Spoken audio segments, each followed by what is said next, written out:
오라 너희 모든 목마른 자들아 물로 나아오라. 돈 없는 자도 오라. 너희는 와서 사 먹되 돈 없이 값 없이 와서 포도주와 젖을 사라. 너희가 어찌하여 양식이 아닌 것을 위하여 은을 달아주며 배부르게 하지 못할 것을 위하여 수고하느냐. 내게 듣고 들을지어다. 그리하면 너희가 좋은 것을 먹을 것이며 너희 자신들이 기름진 것으로 즐거움을 얻으리라. 너희는 귀를 기울이고 내게로 나와 들으라. 그리하면 너희의 영혼이 살리라. 내가 너희를 위하여 영원한 언약을 맺으리니 곧 다윗에게 허락한 확실한 은혜니라.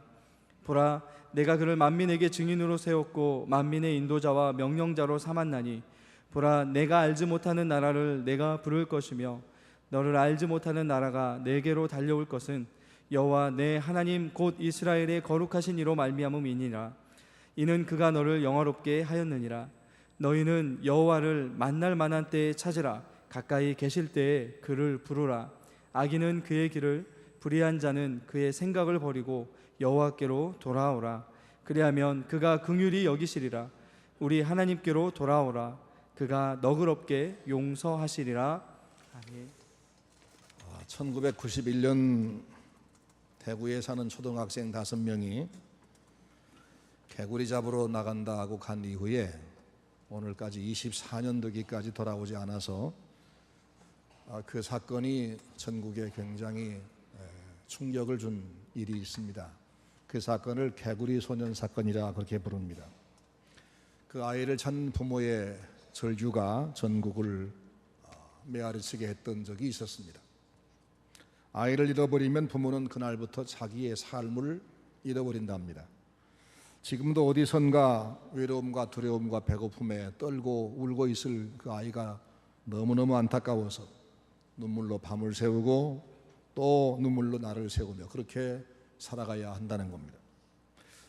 지난 5월 25일 날은 세계 실종 아동의 날이었고 오늘 5월 31일 날은 대한민국이 실종 아동 등의 보호 및 지원에 관한 법률을 제정한 지가 10년째 되는 날입니다. 이런 법을 제정했음에도 불구하고 여전히 우리 주변에는 이 자녀를 잃어버리는 실종 아동 사건이 계속 발생하고 있습니다. 경찰에 따르면 5월 22일 현재 장기 실종 아동은 751명인데 실종된 지가 30년 이상 된 아이가 246명, 40년 이상 된 사람도 90명이 된다고 합니다.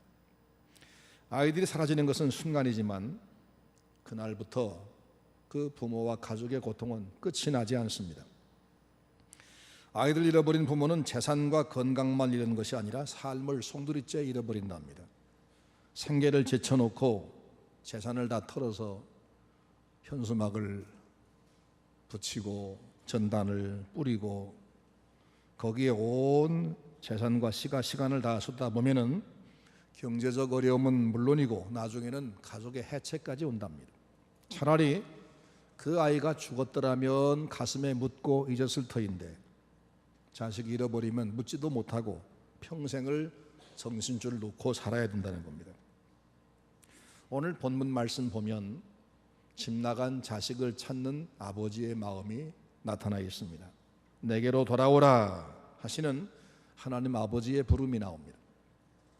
아버지가 자식한테 내게로 돌아오라 하는 걸 보면 어린애기가 아니고 제 집을 찾아서 돌아올 수 있는 아이인데 근데 그 자식이 부모의 품 안에 살려고 하지 않고 아버지의 품을 벗어나서 내가 한번 내 자유로 살겠다 했다가 지금 어디선가 고통할 그 자식을 안타까워하는 아버지의 마음입니다.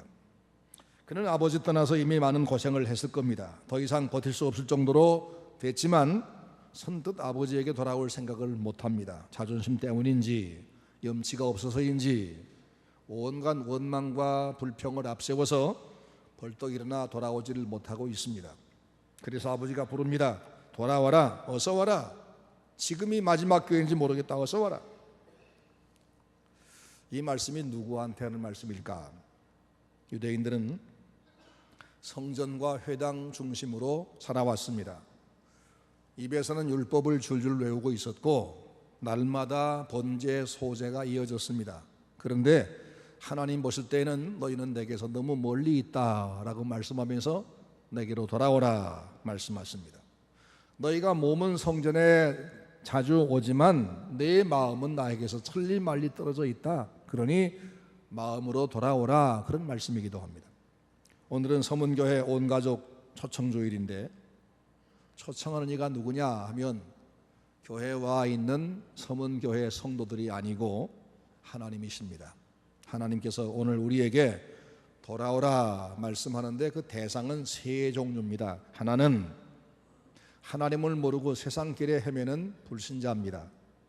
하나님께서 주신 영혼을 가지고 있으면서 하나님을 찾지 아니하고 세상에서 행복을 찾아 헤매는 불신자, 그 향해서 하나님은 돌아오라 말씀하십니다.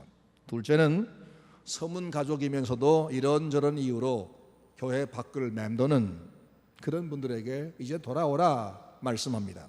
셋째는 교회를 계속해서 다니면서도 마음이 하나님에게서 떠나 있는 사람들, 몸으로만 교회 오락가락하지 하나님에게 모든 것을 드리지 아니하고 하나님의 주권 인정하지 않고 자기의 주도로 자기 생각으로 살아보겠다는 사람들에게 지금 이제 돌아오라, 이제는 돌아오라고 말씀합니다. 여러분은 각자 어디에 해당되는지 생각해 보시기 바랍니다. 하나님은 왜 돌아오라 말씀할까? 그것은 하나님을 떠나면 고생이고, 그리고 거기서는 끝없는 목마름을 겪을 수밖에 없기 때문입니다. 학개서 1장 6절에 말씀합니다. 너희가 많이 뿌릴지라도 수확이 적으며 먹을지라도 배부르지 못하며 마실지라도 흡족하지 못하며 입어도 따뜻하지 못하며 일꾼이 삭슬 받아도 그것을 구멍 뚫어진 전대에 넣음이 되느니라. 그러니까 하나님을 떠나면 그 무엇 그 어디에서도 만족이 없어서 결국은 비정상적인 변태적인 생활을 할 수밖에 없게 된다는 겁니다. 돈을 좀 많이 번 사람은 그것으로 만족 얻지 못하니까 이제는 명예 좀 얻어볼까 하고 전혀 소양이 준비가 안 된 사람이 정치하겠다고 나서서 정치를 말아먹는 사람들이 허다하게 많고, 수많은 이성들을 놔두고 동성에게 사랑을 느껴서 동성애하는 사람들이 점점 늘어가고 있고, 현실에서 희망을 찾지 못한 사람들이 어느 날 종말이 온다 그러니까 거기에 홀딱 반해서 거기에 다 모든 것을 바친 시한부 종말론에 그만 끌려간 사람들의 그 모습들이 바로 인간의 갈증의 여러 장면들을 보여주고 있습니다. 사람들은 하나님께 돌아오지 아니하고는 목이 말라서 비정상적인 것에 애걸하게 되는 겁니다. 여러분 어떻습니까? 만족하십니까? 무엇을 먹으니까 만족하던가요? 5만 원짜리, 10만 원짜리 음식을 먹으면 만족합니까? 한우 꽃등심을 구워 먹으면 만족합니까? 좋은 것 찾다 이제는 호박잎에 꽁보리밥 싸먹는 게 별미라고 그걸 찾아가지 않습니까? 이것은 먹는 것 가지고는 절대로 만족하지 못한다는 증명입니다. 수십만 원짜리 속옷을 사 입고 몸에 꼭 맞는 옷을 잘 맞춰 입어도 만족이 없으니까 요즘에는 이제는 몸에 안 맞는 옷, 이상한 옷, 구성 빠진 옷을 유행합니다. 속옷이 겉옷으로 삐져나오고 잘 구겨지고 몸에 맞지 않아서 어깨가 축 늘어진 그런 것을 비싸게 사 입는 그런 시대가 왔습니다. 일부러 청바지에 구멍을 놔뚫어 가지고 입습니다. 이게 바로 만족하지 못한 인생의 목마름을 표현하는 겁니다. 무엇을 해도 마찬가지입니다. 술을 마시고 노래를 부르고 골프를 치고 등산을 하고 세계 일주를 해도 절대로 그것으로 만족을 얻을 수 없는 것이 인생입니다. 왜 그런지 아십니까? 영혼이 공허해서 그렇습니다. 어린 애기가 제 엄마 잃어버리면 누가 와서 별소리를 해도 별걸 주어도 울음을 그치지 않는 것처럼 인간이 하나님 사랑을 독차지하지 못하면, 그 품에 들어가지 못하면 하나님 사랑이 고파서 그러는 겁니다. 우리나라가 6.25 전쟁을 마치고 난 뒤에는 전국이 다 폐허였었지요. 먹을 것도 없고 입을 것도 없고 뗄감도 없고 일자리도 없었습니다. 그때 가졌던 대부분의 국민의 소망은 쌀밥 한 번 배부르게 먹어봤으면 하는 것이었습니다. 그런데 어느덧 대한민국이 이제는 부자가 되어서 먹을 것이 흔전만전합니다.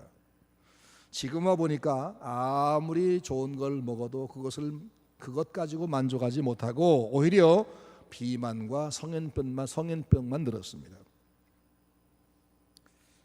먹는 것 가지고 행복하지 못하다는 걸 알았지요. 그 다음에는 박정희 대통령이 조국 근대화에 치면서 경제 발전을 위해서 공업을 일으켰습니다. 여기저기 공장들이 들어서고 세탁기, 냉장고, 텔레비전, 수많은 가전제품들이 만들어서 팔기 시작합니다. 그때 사람들의 생각에는 저 남들 가진 그 가전제품을 우리 가정에도 들여놓아서 내가 일손이 좀 편해지면 생활이 편리하니까 행복할 거다라고 했는데, 지금 와서 냉장고가 몇 배로 커지고 다양한 기능들이 거기다 들어있고 심지어 청소도 로봇 청소기가 해주는 시대가 됐지만 그것 때문에 행복을 누리는 사람은 아무도 없습니다. 편리가 행복을 주지 못한다는 것을 증명했습니다. 다시 생각했습니다. 아니, 왜 배부르게 먹어도 행복하지 못하고 왜 생활이 편리해도 행복하지 않을까? 아하, 머리가 텅 빈 상태로 배만 부르고 손만 편하니까 행복하지 못한 거구나. 나는 못 배워서 이렇게밖에 못 사니까 우리 아이는 꼭 대학을 보내서 행복하게 해야 되겠다. 그래서 문전옥답을 다 팔아서라도 대학을 보냈습니다. 지금 대한민국 대학 진학률은 세계 1등이랍니다. 그런데 저마다 대학을 나왔지만 그렇다고 해서 인생을 진지하게 살거나 행복을 얻은 것이 아니라 백수만 늘고 빚만 늘었습니다. 그리고 많이 아니까 불만만 들었습니다. 지식이 행복을 주지 못한다는 것을 증명했습니다. 그 다음에 또 고민에 빠집니다. 아니, 왜 먹어도 불행하고 왜 편해도 불행하고 왜 머리를 채워도 불행할까? 아하, 인간은 머리보다 가슴을 따뜻하게 해야 행복한 건데 우리 가슴이 황폐해서 그랬구나. 그래서 이젠 문화인이 대접하는 시대가 왔습니다. 도시 요지마다 스크린을 10개씩 이상 가진 대형 극장들이 여기저기 들어서고 도시마다 공연 예술할 수 있는 예술의 전당들이 세워지고 체육관이 세워졌습니다. 젊은 아이들 중에 태반이 아이돌 가수가 되는 것이 꿈이고 스포츠 스타 되는 것이 꿈인 나라가 됐습니다. K-팝이라는 한국 가요가 세계를 지금 흔들고 있습니다. 그런데 감동적인 영화나 멋진 오페라를 보는 순간에는 가슴이 찡하고 감동이 밀려오지만 극장에서 나오는 순간 끝입니다. 운동장에서 응원할 때는 그만 목이 터지도록 응원하지만 게임 끝나면 기분도 곤두박질습니다. 남아있는 게 없습니다. 문화가 가슴을 채우지 못하고 문화가 행복을 주지 못한다는 증명을 우리는 얻었습니다. 그럼 문제가 뭡니까?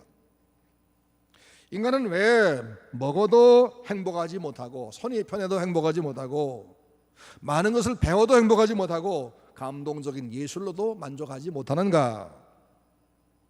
하나님 인간을 지을 때 흙을 빚어서 몸뚱이를 육체를 만드시고 그 속에다가 당신의 기운을 불어 넣어서 사람은 육체와 영혼이 결합된 존재가 됐습니다. 하나님의 형상이 됐습니다. 이 하나님 형상인 인간 속에는 나를 지으신 하나님과 교류하는 영혼이라는 것이 있고 하나님이 와 계실 수 있는 마음이라는 것이 있습니다. 영혼이나 마음은 엑스레이, CT 그 무엇으로도 지키지 않지만 우리 안에 존재하는 게 사실입니다. 자기 마음 안에 하나님을 모시고 사느냐 하나님 없이 혼자 사느냐, 이것이 그 사람이 가득 찬 사람이냐 텅 빈 사람이냐, 그 사람이 행복한 사람이냐 허망한 사람이냐를 결정하는 것입니다. 인간은 하나님을 인격적으로 만나고 그분을 마음속에 모시고 그분 주권을 인정하고 살지 아니하는 한 어떤 환경 속에 있어도 외롭고 처량하고 어두운 속에 살 수밖에 없는 것이 인생입니다. 그분을 모시고 경외하며 순종하면 그 어떤 환경 속에도 행복하고 감사하며 힘찬 것입니다. 아이가 부모 잃어버리면 누가 와서 무엇을 주어도 울음을 거칠 수 없는 것처럼 하나님 잃어버린 인생은 그 무엇으로도 대책이 되지 않는 것입니다. 우리 마음 가운데 하나님이 들어와 계시려고 한 그 장소에 쓸데없는 욕심, 세상의 더러운 생각들, 이것들을 자꾸 채우니까 전혀 만족할 수 없고 허무하기만 한 것입니다. 그래서 하나님께서 말씀하기를 이제 내게로 돌아오라, 내게로 와라. 그것만이 대책이다라고 말씀하는 겁니다.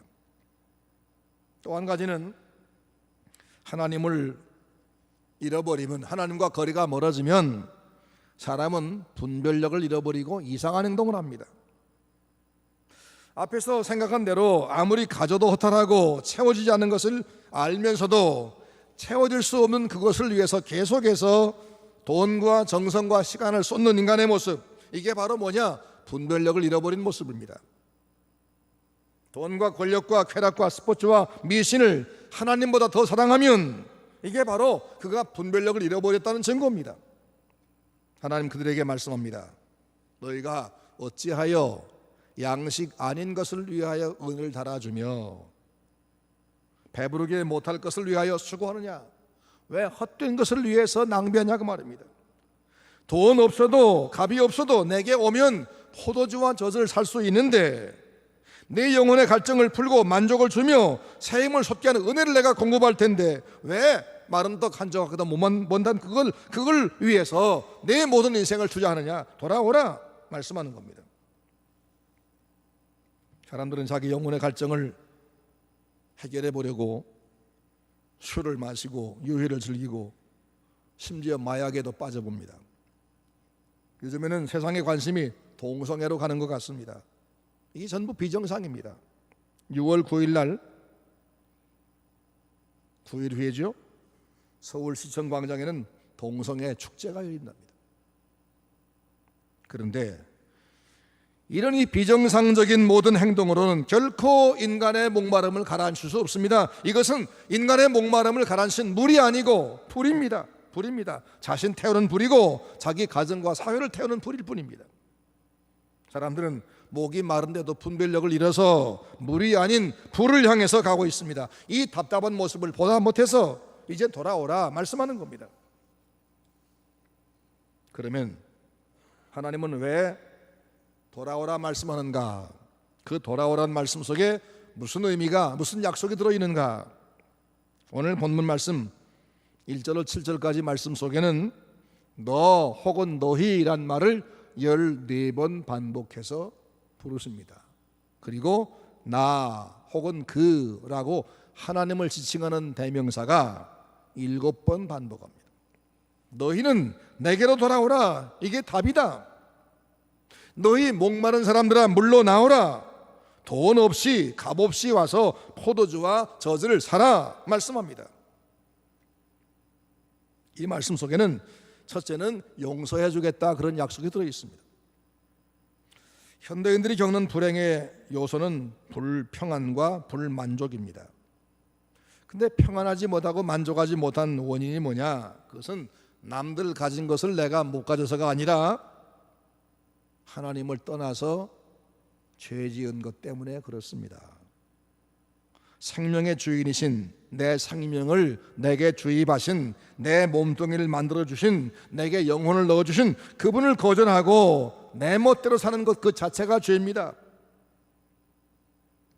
이 하나님 떠나버리면 이미 인간의 도리를 벗어난 것이고 선의 기준을 벗어난 것이고 그래서 죄인 겁니다.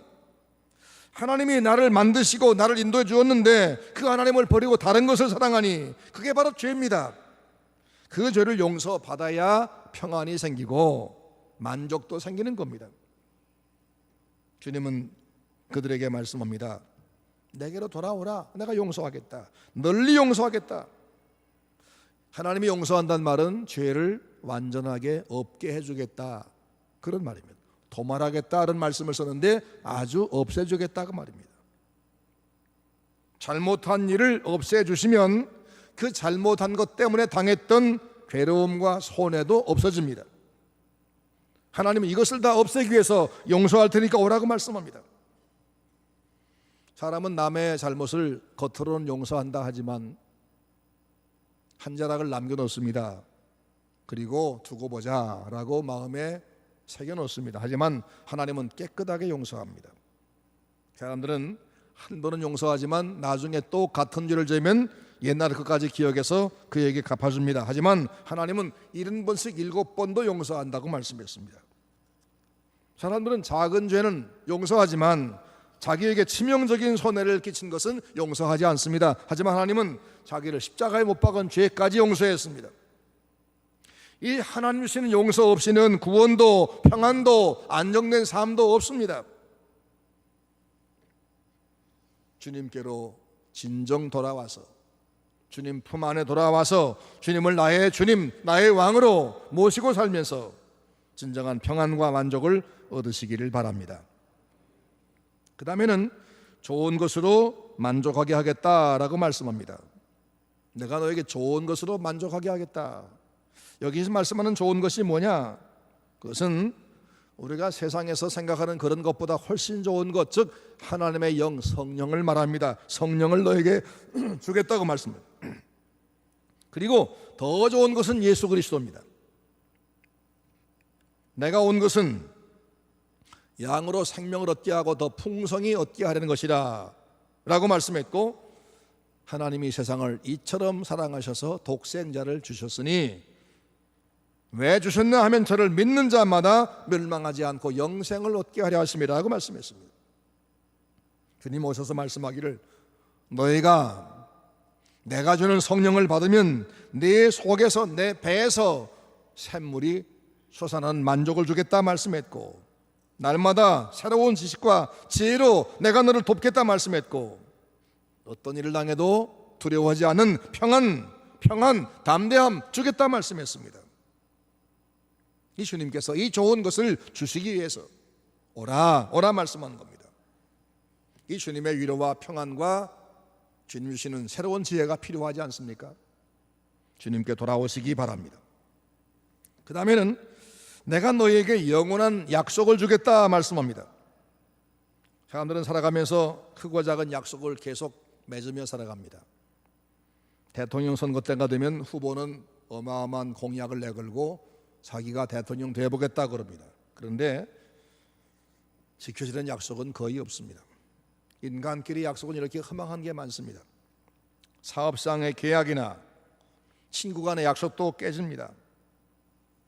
근데 그보다 더 귀한 것이 결혼인데 요즘에는 결혼의 약속까지 자꾸 깨집니다. 그러나 하나님 말씀합니다. 내가 너희에게 영원한 언약을 맺어주마. 다시 말하면 내가 너를 내 것 삼아서 영원히 책임지는 약속을 내게 해주마 그 말입니다.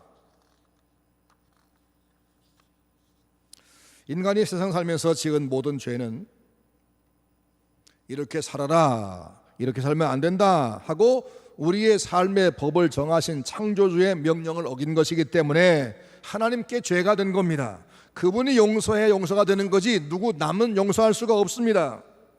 근데 그분이 말씀하기를 네가 내게로 오기만 하면 내가 너희 죄를 깨끗하게 용서하고 네게 성령을 주어 너를 내가 만족하게 하며 내가 영원히 책임지겠다 말씀하면서 이 귀한 것을 어떻게 받으라 말씀하냐면 너희가 와서 사 먹되 돈 없이 값 없이 와서 포도주와 젖을 사라 말씀합니다. 내가 공짜로 줄 테니까 그냥 와서 가져가라 이렇게 말씀하지 않고 돈 없어도 사가라 이렇게 말씀해요. 돈 없이 와서 사가라 이게 무슨 말일까? 두 가지 의미가 있습니다. 첫째는 하나님 주시는 이 선물은 너무나 크기 때문에 내가 값을 주고는 살 도리가 없다 이걸 말하는 겁니다. 암에 걸려서 돌아가시게 된 부모님을 위해서라면 자식은 뭐든지 다 해드리고 싶지만 자식이 돈으로 아버지의 건강을 살 수가 없습니다. 그래서 그냥 바라만 볼 수밖에 없습니다. 지식이나 잠시 얻었다가 또 버리는 이 육신의 건강 이것도 돈 가지고 살 수 없다면 일평생에 지은 죄 용서를 전능하신 하나님의 이 엄청난 사랑을 천국의 영생을 어떻게 돈 가지고 사냐고 말입니다. 사람들은 자기 공로, 도덕, 선행, 지식, 돈 이걸 가지고 좀 얻어보려고 하지만 어림없습니다. 네가 가진 걸 다 내가 내게 내놓아도 그건 어림없는 것이다. 그러니까 너 없는 그대로 와서 사가라. 우리의 힘으로 도저히 취득할 수 없는 것을 하나님이 파격적인 방법으로 사주실 경우에만 우리가 받을 수 있습니다. 그분이 말씀하기를 돈 없어도 사가라 방법이 있다 그 말입니다. 그 방법이 뭐냐? 그것은 내가 이미 대가를 지불했으니까 와서 그 공로로 사가라 그 말입니다. 저는 돈 없이 고급 양복을 한번 산 적이 있습니다. 어떤 부잣집 자제의 결혼 주례를 맡아줬더니 결혼식에 입고 나오라고 양복 티켓 하나를 갖다 주셔서 제가 내 돈 가지고 살 수 없는 비싼 양복을 한번 사 입은 적이 있습니다. 나는 돈이 없었지만 그 비싼 양복을 입었습니다. 양복점이 공짜로 준 게 아닙니다. 돈 주고 분명히 산 겁니다. 그런데 내가 돈 낼 수가 없으니까 부자 권사님이 돈을 대신 내주고 그래서 산 겁니다. 우리 구원이 그런 겁니다. 우리는 죄만 지을 줄 알지 죄값을 치를 능력이 없습니다. 선한 일을 하지 못했습니다. 구원받을 만한 공로를 씌울 수 없는 걸 주님이 아십니다. 그래서 하나님이 당신의 아들 예수님을 보내서 우리 대신에 우리 형벌을 다 받게 하신 다음에 우리 죄를 다 이미 처리해 놓으시고 나서 이제 내가 한 일, 내 아들이 한 일을 내가 믿기만 하면 이 엄청난 구원을, 하나님의 성령을, 천국의 영생을 내게 줄 텐데 너는 값이 없지만 와서 사가라. 이미 내가 지불했다는 것입니다. 이건 사람들이 상상도 못한 진리입니다. 여러분, 예수를 내 마음 중심에 나의 하나님, 나의 왕으로 모시고 그분의 주권 인정하고 내가 중심이 돼서 내 마음대로 하지 아니하고 이 하나님을 중심에 모시고 그분에게 순종하면 값없이 돈 없이 이 영생을, 이 구원을 여러분이 누리게 됨을 믿으시기 바랍니다. 이걸 주려고 오라는 겁니다. 그분이 말씀합니다. 내가 너를 부르는 기회를 놓치지 말아라. 6절 말씀 보니까 너희는 여호와를 만날 만한 때에 찾으라. 가까이 계실 때 그를 부르라. 이게 무슨 말이에요? 기회를 놓치지 말고 지금 당장에 와라 그 말씀이에요. 여호와를 만날 만한 때, 가까이 계신 때가 언제입니까? 지금입니다. 하나님의 말씀이 들려오고 있는 이때, 그동안 세상의 복잡한 여러 가지 일들 때문에 내 영혼의 문제, 내 죄의 문제, 하나님의 사랑, 내 영혼의 영적인 문제를 푸는 방법, 여기에 대해서 관심도 못 갖던 내가 오늘 교회에 와서 하나님의 말씀이 들려오는 내 귀에다가 주의 종 통해서 말씀한 이 시간, 바로 지금이 하나님 너를 부르고 있는 시간이다 그 말입니다. 바로 이 시간 주님 여러분을 찾고 계십니다. 기회를 놓치지 않기를 바랍니다. 주님 안에서 이제는 교회와 더불어 살아가시기 바랍니다. 하나님께서 나를 부르시는 음성을 듣는 이 시간, 오늘이 그냥 지나가 버리면 언제 다시 내가 복음을 진지하게 들을 수 있는 기회가 올지 모릅니다. 언제 내 마음이 열려서 하나님 앞에 내가 하나님 말씀 들으면서 그분에게 응답할 기회가 올지 모릅니다. 3년 후가 될는지 10년 뒤가 될는지 모릅니다. 아니, 다시 없을지 모릅니다. 왜냐하면 우리 생명이 언제까지나 보장된 것이 아니기 때문입니다. 언제까지 왜 나는 만족하지 못할까 하면서 정처 없는 생활을 계속 하시겠습니까? 오늘 그냥 돌아갔다가 또 힘들고 괴로운 날들을 언제까지 살려고 하십니까? 오늘 주님을 영접하시기 바랍니다. 오늘 교회 품으로 돌아오시기 바랍니다. 이웃의 권면에 못 이겨서 한 번 와보신 분도 오늘 이 시간 기회 놓치지 말고 이제는 예수님을 여러분의 구주로 영접하시기 바랍니다. 내가 주님을 믿든지 믿지 않든지 우리는 하나님이 만들어서 존재하게 된 인생입니다. 그분이 우리 안에 영혼을 넣어주셔서 그 영혼 때문에 영혼이 없는 짐승은 먹으면 만족합니다. 그러나 인생은 먹는 것으로 만족할 수 없습니다. 그분 믿지 않든지 믿든지 간에 우리 인생은 하나님 없이는 살 수가 없습니다. 사람들 앞에 난 하나님 필요하지 않아, 난 믿음 없어도 돼, 혹시 큰 소리 쳤을지라도 실상한 깊은 밤 외로운 시간에 얼마나 애타게 누군가의 도움을 찾았습니까? 여러분, 양심을 속이지 마시기 바랍니다. 내가 착하게 살면 죽음 준비되는 거다 생각했습니까? 자신의 수양으로 해탈할 수 있다고 장담했습니까? 인생은 죄인입니다. 여러분 스스로 여러분이 결심하고 내가 다시 이런 짓 안 할 거야 해놓았고도 그렇게 하고도 또다시 반복해서 그 죄를 지었을 때 여러분 무슨 생각했습니까? 아, 나는 천상 죄인이구나. 누가 나를 이 죄악에서 건질까? 탄식하지 않았습니까? 자기 양심이 내게는 하나님의 용서와 하나님의 도움이 필요하다고 말하지 않습니까? 오늘 이 기회에 조건 없이 주님께로 돌아오셔서 주님 품에 안기시기를 바랍니다. 그러면 주님은 용서하시고 조건 없이 용서하시고 사랑하시고 오늘부터 하나님의 은혜로 채우시며 여러분을 정처 없는 인생이 아니라 당당한 주의 품에 안긴 소망이 있는 하나님의 자녀가 되게 하실 겁니다. 가출한 자식은 평안이 없습니다. 고달픈 발걸음을 쉴 곳이 없는 법입니다. 포근히 안아줄 사람이 아무도 없습니다. 예수께 돌아오지 아니한 인생도 마찬가지입니다. 우리는 하나님의 품을 떠난 인생입니다. 하나님을 아버지로 모시고 그 품에 내가 돌아오지 아니하면 고와 같은 인생을 평생 살다가 정습시 가는 겁니다. 육신의 가족과 함께 맛있는 음식을 먹으면서도 영혼이 쓸쓸한 이유가 바로 거기 있었습니다.